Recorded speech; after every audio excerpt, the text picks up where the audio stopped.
लड़की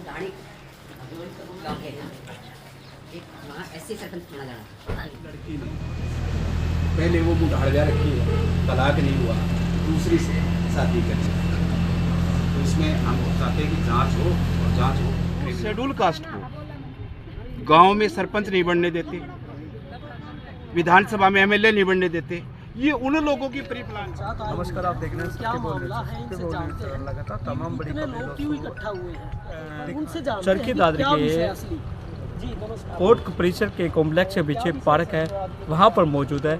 पीछे इतनी बड़ी पंचायत के यहाँ से मौजूद है रानी फोगाट की पंचायत है। तो कैमरा में थोड़ा सा क्या है, रानी फोगाट की पंचायत इतनी इकट्ठी हुई है कि आप कुछ विशेष जानते हैं? मैरिज भी नहीं कहना चाहिए, मैरिज भी नहीं।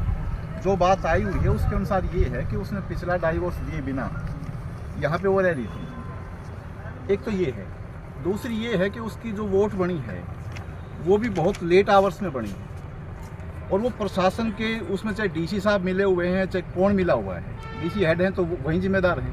किसी ने, प्रशासन ने उनके साथ मिल करके और उनको ये सुविधा देने के लिए कि वो चुनाव लड़ पाएँ, उनकी वोट बनाई।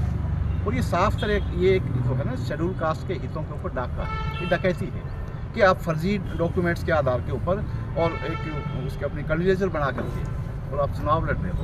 इसलिए हम, क्योंकि हम पहले कंप्लेंट दे चुके हैं इसके बाबत एसडीएम साहब। ये कंप्लेंट आप इलेक्शन से पहले दी थी या बाद? इलेक्शन से पहले नहीं, जब इलेक्शन का ये चुनाव हो गया डिक्लेयर उसके बाद 2 कंप्लेंट एसडीएम साहब को आरओ होने के नाते और एक तो बल्कि डीसी साहब से बात हो करके और फिर उनको दरख्वास्त दी गई है कि जी आप गहराई से इन सब की जांच करें, इसकी एजुकेशनल क्वालिफिकेशन, जितने भी डॉक्यूमेंट उसके साथ अटैच हैं उनकी। और ये पहला जो इसका हस्बैंड था उसको डाइवोर्स दिया कि नहीं दिया इसने। तो ये इन सवालात के साथ हम दोबारा आज बहुत ज़्यादा संख्या में मिल करके और एक मेमोरेंडम के रूप में प्रशासन को देने के लिए आए हैं कि प्रशासन इस बात पर ध्यान दादरी के दौरे पर हुए, क्या कुछ उनसे भी मिलेंगे, उनसे भी ज्ञापन देंगे? देखो, इन कमल गुप्ता वगैरह जो भी आप नाम ले रहे हो, इनसे हमें कोई उम्मीद नहीं है। ये वही लोग हैं जो कानून को तोड़ते हैं, जो शेड्यूल कास्ट के हितों पर कुठाराघात करते हैं। ये बीजेपी की सरकार ही है, ठीक है। तो कमल गुप्ता से कुछ नहीं, हम तो कानून की बात करेंगे। अगर प्रशासन इस चीज़ को जांच करके कोई चीज़ करेगा तो ठीक है, अदरवाइज कानून के दरवाजे और बहुत हैं। कमल गुप्ता या अब सरकार तक तो ये बात पहुँची गई है। जब हम 4 दिन पहले 5 दिन पहले एक शिकायत दे चुके, डीसी साहब के संज्ञान में है, आज तक उन्होंने कोई स्टेप नहीं लिया। जबकि कितनी सीरियस बात, आप खुद समझ सकते हो कितनी सीरियस बात है। उसके बाद वो संज्ञान नहीं ले रहे।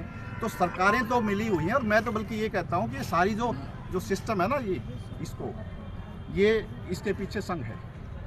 मुझे इस बात पर बहुत वो है, शक है कि ठीक प्रकार से जांच करेंगे कि नहीं करेंगे। लेकिन चाहे डीसी साहब हो चाहे कोई भी हो, जांच करनी पड़ेगी, और जो न्याय है ना वो करवाना। सुनिए आप जी, बताइए। हाँ, एडवोकेट और जो कैंडिडेट सुलक्षणा देवी है उनकी सिस्टर दौरान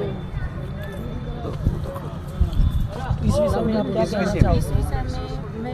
चाहती हूँ कि जो किया है डॉक्यूमेंटरी फ्रॉड है, तो इसकी जांच की जाए और कैंडिडेट को हक दिलाए।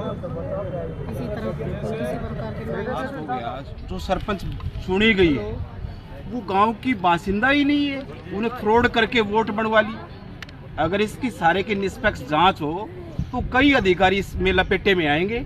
ये सारा षड्यंत्र है, लगेगी बहुत बड़ा मामला है।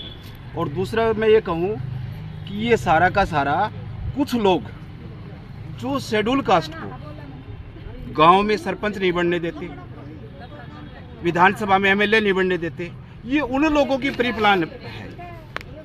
तो इसको बहुत सारे वकील हैं, साथी हैं जो जाट कम्युनिटी के भी हैं, वो भी ये चाह रहे हैं कि जो सरपंच बनी है वो गांव की बासिंदा ही नहीं है, बासिंदा भी फ्रॉड तरीके से बनी है, तो वो क्या न्याय करेगी। तो इसलिए हमारी प्रशासन से मांग है कि इसका चुनाव रद्द करके और इसके खिलाफ विभिन्न धाराओं के तहत क्रिमिनल धारा मुकदमा, और जिन अधिकारियों ने गलत तरीके से इसकी वोट बनाई उनके खिलाफ भी पर्चा दर्ज हो।